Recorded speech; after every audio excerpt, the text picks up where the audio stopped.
Hai teman-teman semuanya, apa kabar hari ini? Semoga semua dalam keadaan yang baik dan sehat, semuanya tetap bersuka cita, tetap semangat untuk memuji menyembah Tuhan dan dengar firman Tuhan hari ini. Tapi sebelum kita mau mendengar firman Tuhan, biarlah kita nyanyikan satu pujian Heart of Worship. Biarlah pujian ini benar-benar jadi kerinduan kita untuk kembali kepada Tuhan, memuji menyembah nama Tuhan, dan hati Tuhan disenangkan.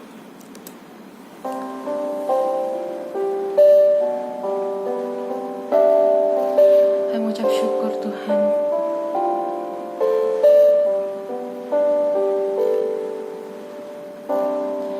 When the music fades, all is stripped away, and I simply come, longing just to bring something that's of worth that will bless your heart. I'll bring you more than a song, for the song in itself is not what you have required. You search much deeper within, through the way things appear. You're looking into my heart. I'm coming back to the heart of worship. When it's all about you, it's all about you, Jesus. I'm sorry, Lord, for the things I've made it. When it's all about you, it's all about you, Jesus.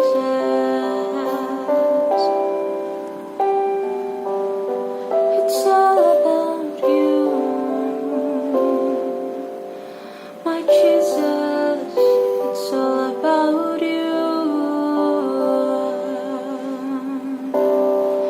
King of endless worth.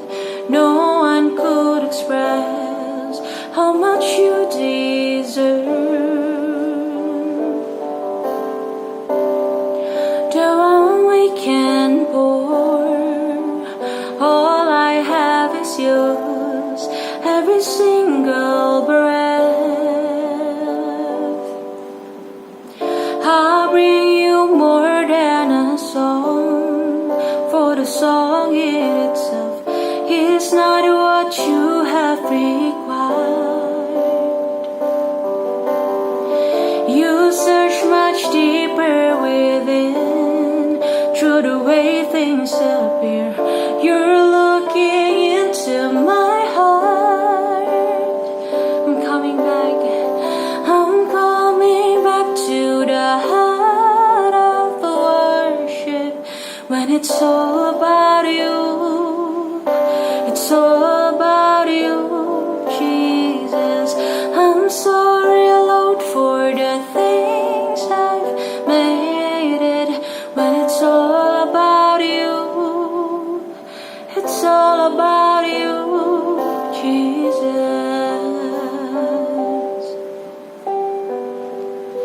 It's all about you,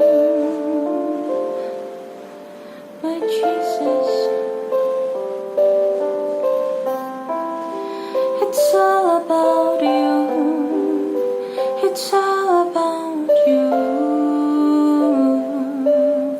When it's all about you, Jesus.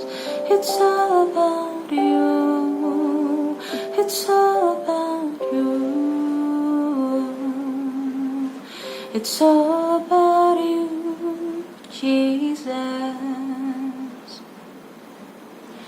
Tuhan, kami mengucap syukur Tuhan buat hari ini Engkau jadikan ada. Kami masih bisa memuji menyembah Tuhan, kami masih bisa beribadah meskipun secara online. Engkau masih berikan kami kesehatan, Engkau jagai kami dan keluarga kami dan seisi rumah kami semuanya Tuhan. Kami mengucap syukur, kami percaya anugerah Tuhan, kesetiaan Tuhan tetap nyata dalam kami Tuhan sampai hari ini. Biarlah pujian tadi Tuhan boleh merupakan persembahan yang layak di hadapan Tuhan dan menyenangkan hati Tuhan. Biar juga Tuhan, hari ini, sore malam hari ini, boleh kami jadikan waktu yang terbaik kami untuk duduk diam dalam kaki Tuhan, untuk kami mendengarkan firman Tuhan, untuk kami belajar Tuhan apa itu arti loyalty. Kami berikan Tuhan setiap telinga kami, hati kami, untuk kami dengar dan kami belajar Tuhan.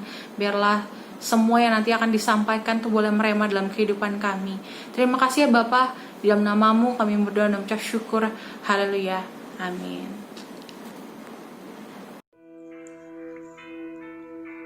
Shalom saudara, anak-anak muda, puji Tuhan, saya bersyukur buat kesempatan ini bisa bertemu dengan saudara sekalipun melalui online.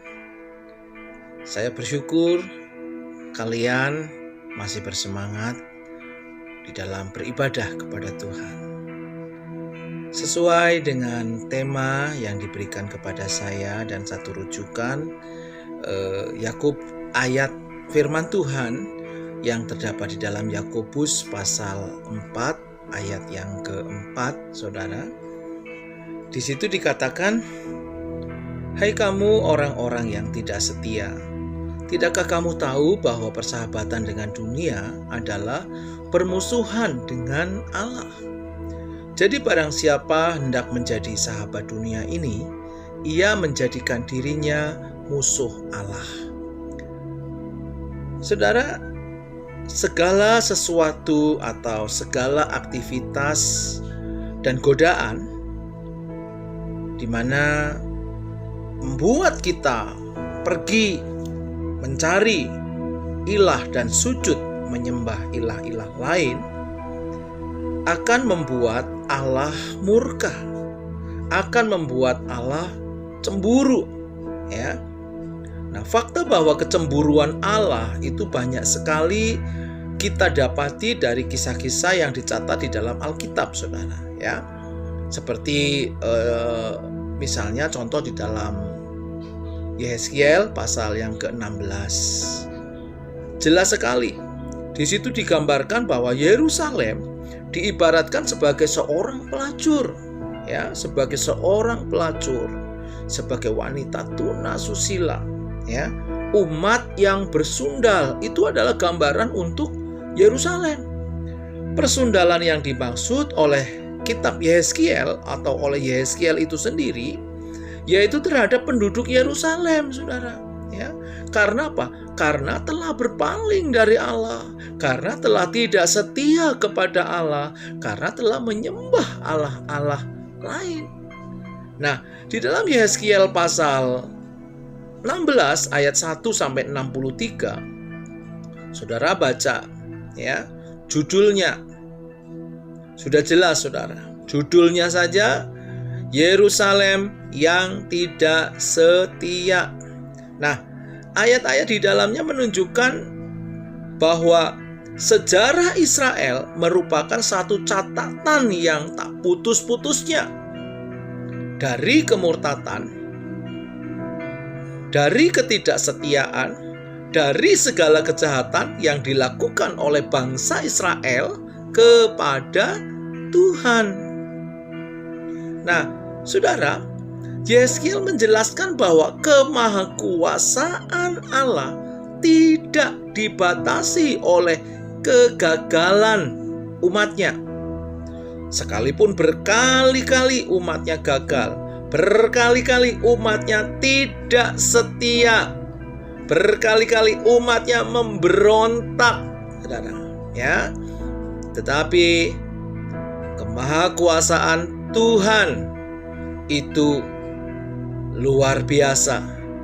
Nah, saudaraku yang dikasihi oleh Tuhan, kalimat yang digunakan oleh Nabi Yehezkiel memang keras, ya, bahkan sangat keras, dan sindiran yang mengumpamakan atau apa ya, yang mengumpamakan perilaku penduduk kota Yerusalem itu seperti perempuan sundal, seperti seorang pelacur, dan itu mengakibatkan kecemburuan Tuhan. Ya, Tuhan kita adalah Allah yang cemburu, Ya.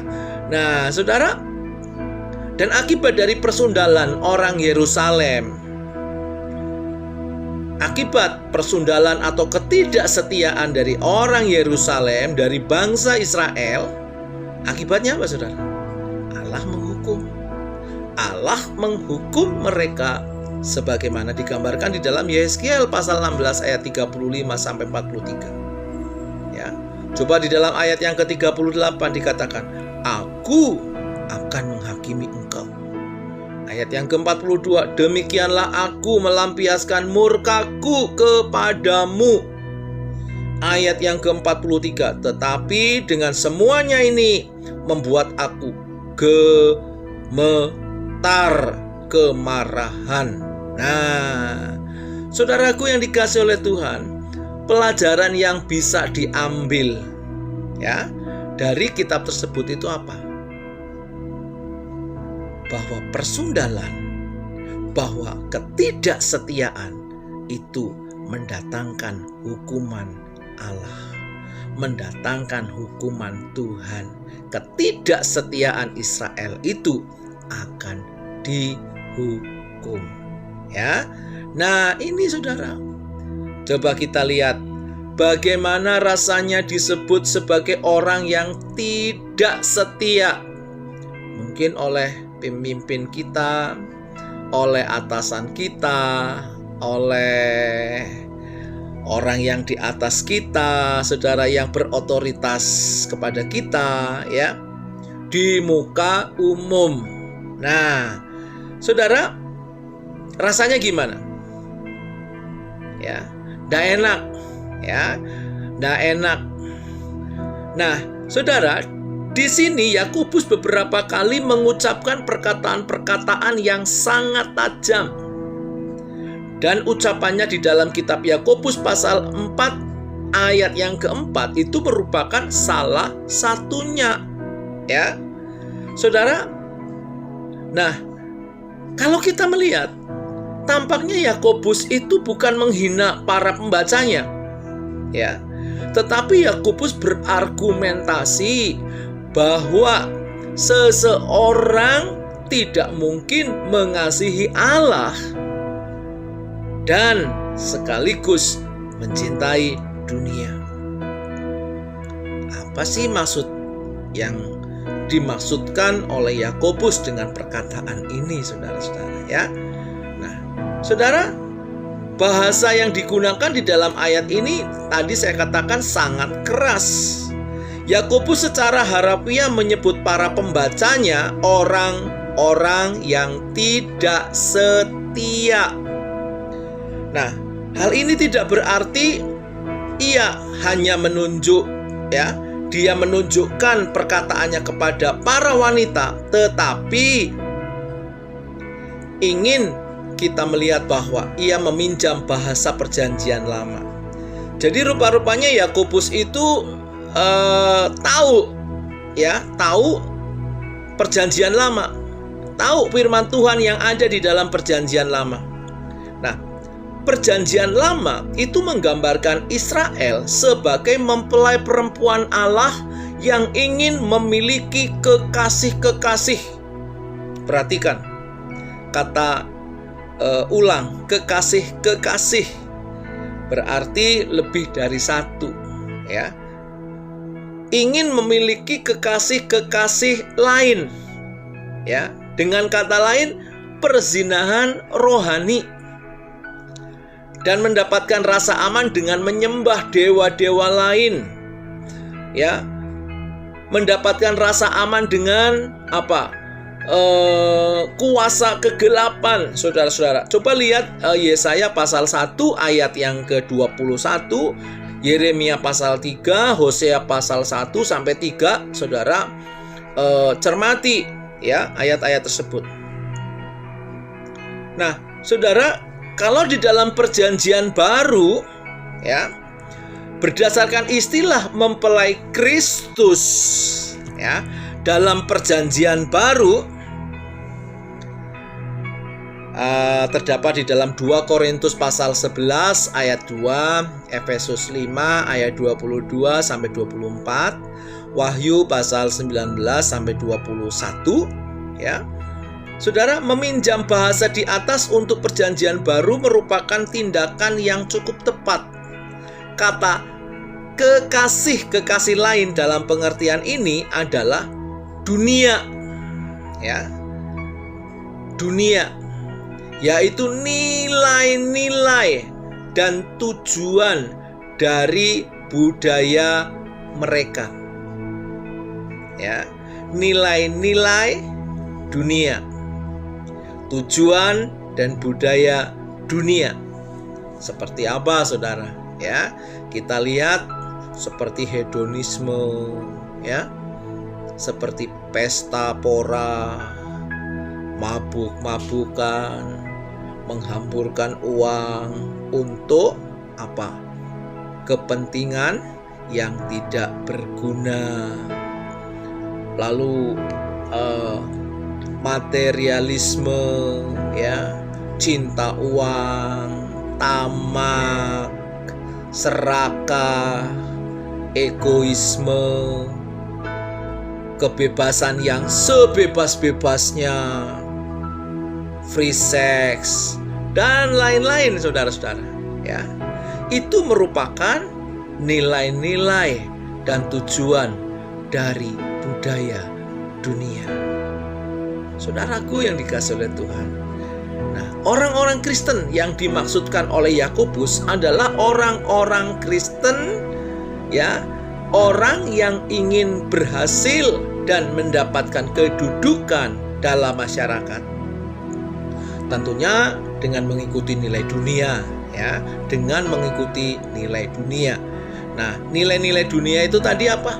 Ya, hedonisme, pesta pora, kemabukan, menghamburkan uang, ya, materialisme, cinta uang, tamak, serakah, egoisme, kebebasan yang sebebas-bebasnya, free sex, ngobat, ya, dan lain-lain pokoknya. Nah, saudara, jadi orang-orang Kristen, ya, yang ingin berhasil mendapatkan kedudukannya dalam masyarakat dengan mengikuti nilai dunia, tetapi secara bersamaan mereka adalah pengikut Kristus, atau dengan kata lain, mereka itu adalah orang-orang Kristen.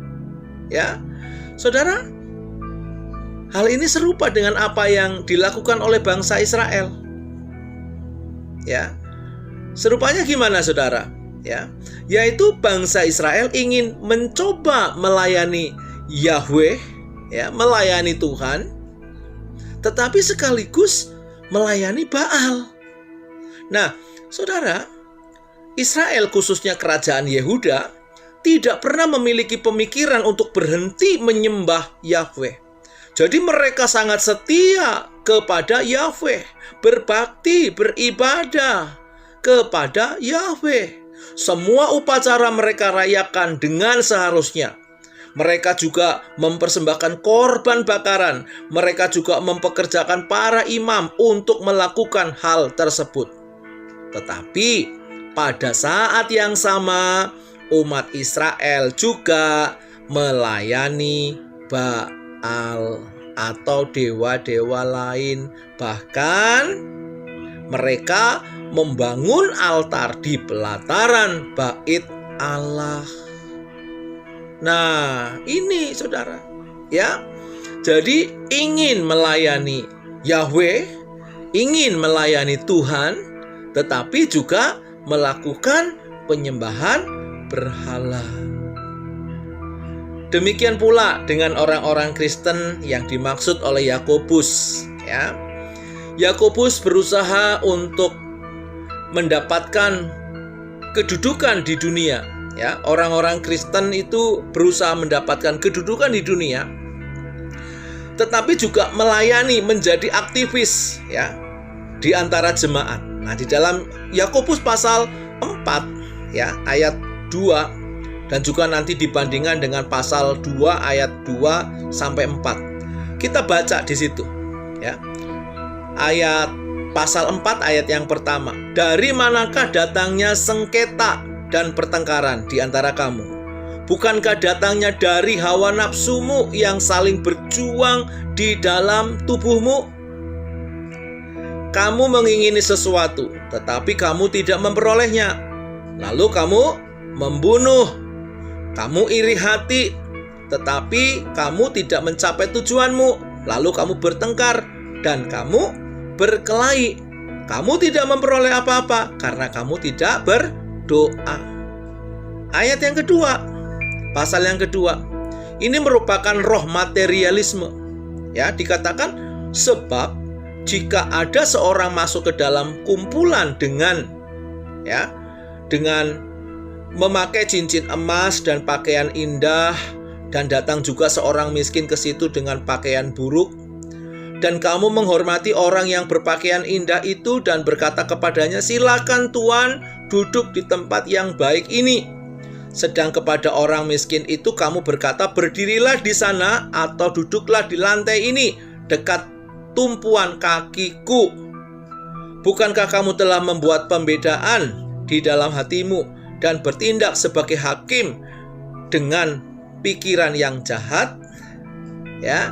Nah, ini Saudara, ini pikiran atau gaya hidup orang-orang Kristen pada waktu itu, ya. Orang Kristen pada waktu itu. Nah, Saudara, untuk ini Yesus menggambarkan situasi yang serupa ketika dia mengatakan begini, "Tak seorang pun dapat mengabdi kepada dua tuan. Kamu tidak dapat mengabdi kepada Allah dan kepada Mammon." Matius pasal 6 ayat yang ke-24. Nah, Saudara, masalahnya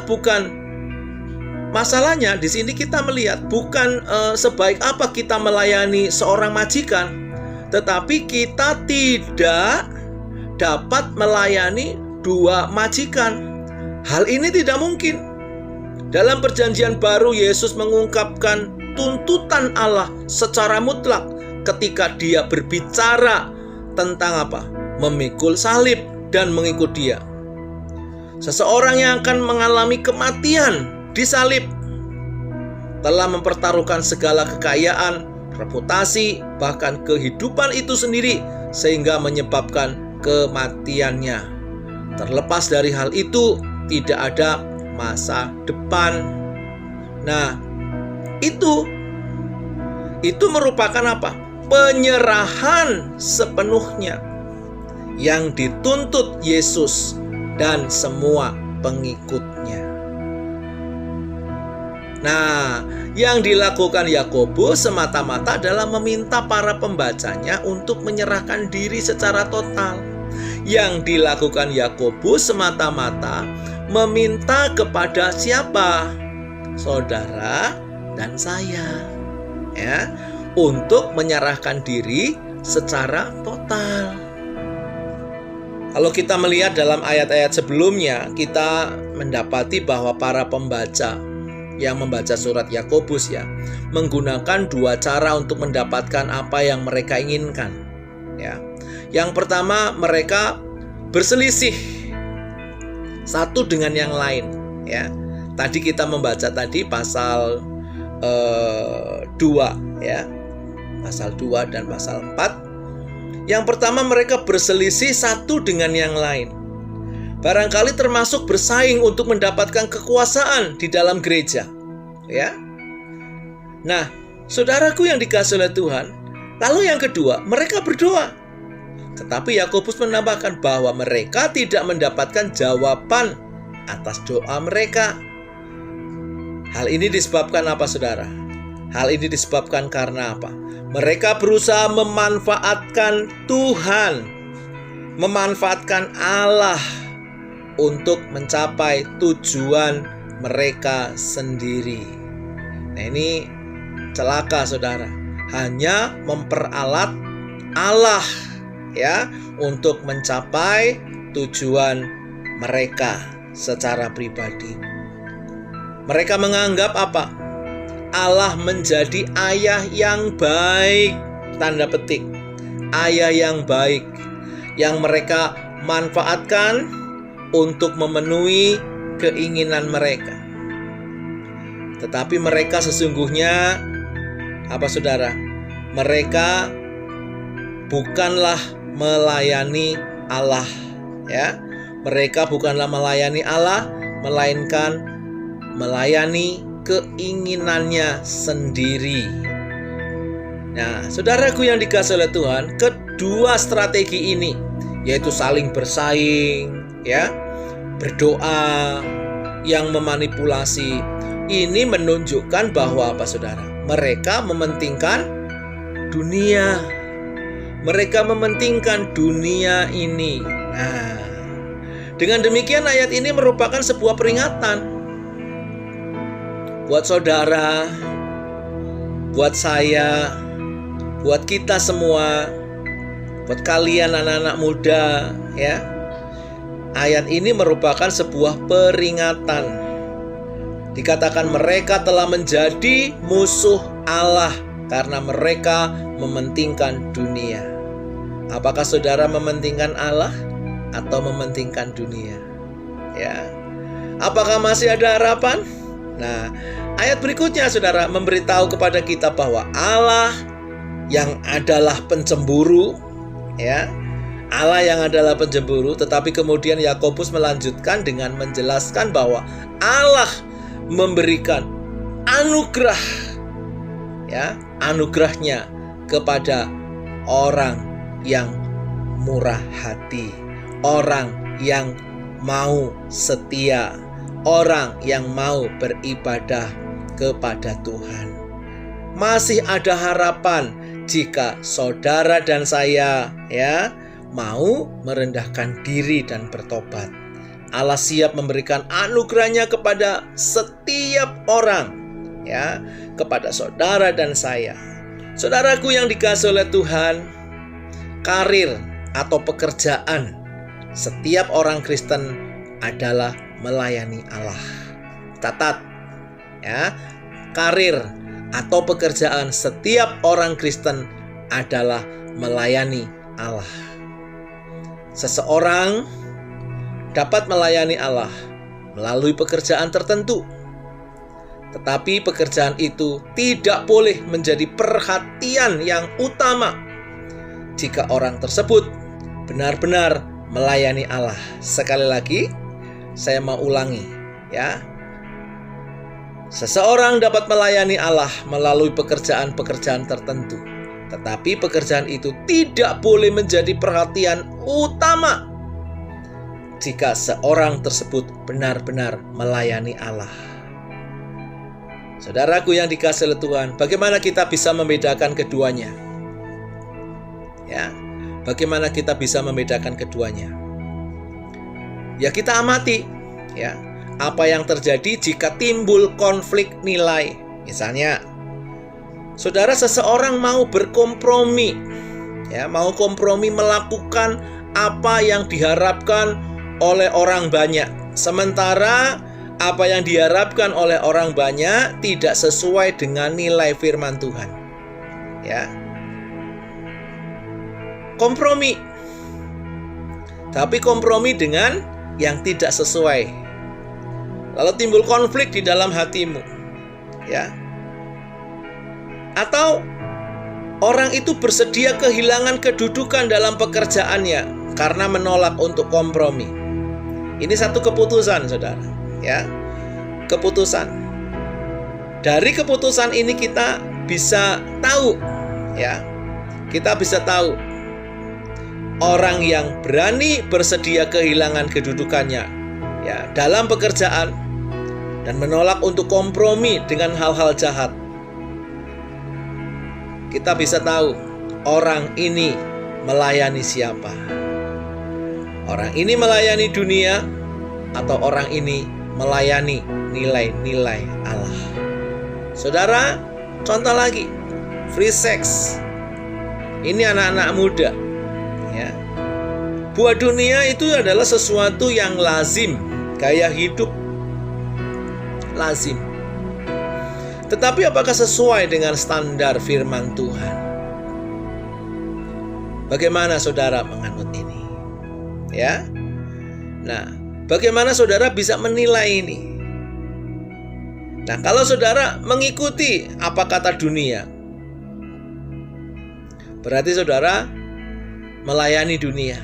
Tetapi ketika saudara mengatakan akan mengikuti firman Tuhan, berarti saudara sedang melayani Allah. Bukan melayani egoisme, bukan melayani kepentingan diri sendiri. Saudaraku yang dikasih oleh Tuhan, saya teringat di dalam Yosua pasal 24 ayat yang ke-14. Oleh sebab itu, takutlah akan Tuhan dan beribadahlah kepadanya dengan tulus ikhlas dan setia. Sekali lagi, dengan tulus ikhlas dan setia. Jauhkanlah ilah yang kepadanya nenek moyangmu telah beribadah di seberang sungai Efrat dan di Mesir, dan beribadahlah kepada Tuhan. Tetapi jika kamu anggap tidak baik untuk beribadah kepada Tuhan, pilihlah pada hari ini kepada siapa kamu akan beribadah. Allah yang kepadanya nenek moyangmu beribadah di sungai Efrat, atau Allah orang Amori yang negerinya kamu diami ini. Tetapi aku dan seisi rumahku akan beribadah kepada Tuhan. Yosua telah menunjukkan setianya. Jadi, saudara anak muda yang dikasih Tuhan, mari kita setia kepada Tuhan. Kita belajar menghargai norma-norma, nilai-nilai kebenaran firman Tuhan, dan kita terapkan di dalam kehidupan kita, sehingga hidup kita akan semakin terus menyukacitakan hati Tuhan, berkenan di hadapan Tuhan. Mari anak-anak muda yang dikasih oleh Tuhan, saya mengajak sekali lagi, ayo setia beribadah kepada Tuhan, lebih loyal lagi, melayani Tuhan, bukan melayani dunia ini, melayani Tuhan. Nilai-nilai dunia, budaya-budaya dunia, yang tidak sesuai dengan firman Tuhan, kita tinggalkan. Saudaraku, anak-anak muda, mari kita berdoa. Kami bersyukur kepadamu ya Tuhan, sudah mendengar firman-Mu pada sore hari ini. Kami bersyukur kiranya firman-Mu mengingatkan kehidupan kami yang masih muda ini, sehingga hidup kami yang masih muda boleh berlaku setia kepada Tuhan, melayani Tuhan dengan sungguh-sungguh, dengan segenap hati kami. Terima kasih Tuhan, Engkau sudah mengingatkan kami, dan biarlah kami tetap setia kepada Tuhan. Ampuni kalau apa yang sudah kami lakukan merupakan tindakan yang tidak setia kepada Tuhan. Kami berjanji ya Tuhan akan lebih setia dan mengasihi Tuhan dengan sungguh-sungguh. Terima kasih, berkati anak-anak muda ya Tuhan. Berkati di masa yang sulit beribadah, mereka tetap beribadah kepada Tuhan. Terima kasih Bapa, terima kasih. Di dalam nama Tuhan Yesus, mari anak muda yang dikasihi oleh Tuhan, angkatlah hatimu dan terimalah berkat daripada Tuhan.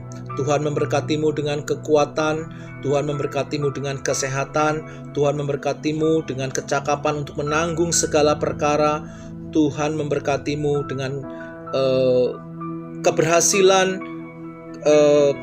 kesuksesan dimanapun engkau berada. Engkau akan tetap diberkati oleh Tuhan. Terimalah berkat dari Bapa di surga, limpah rahmat, kasih setia di dalam pengasihan Putranya Tunggal Tuhan Yesus Kristus, serta persekutuan dengan Allah Roh Kudus tetap menyertai kita mulai sore hari ini sampai Maranatha, Tuhan datang kembali. Di dalam nama Tuhan Yesus kami berdoa, yang diberkati sama-sama katakan amin. Amin. Buat firman Tuhan, Tuhan Yesus memberkati. Sampai berjumpa kembali. Haleluya. Shalom.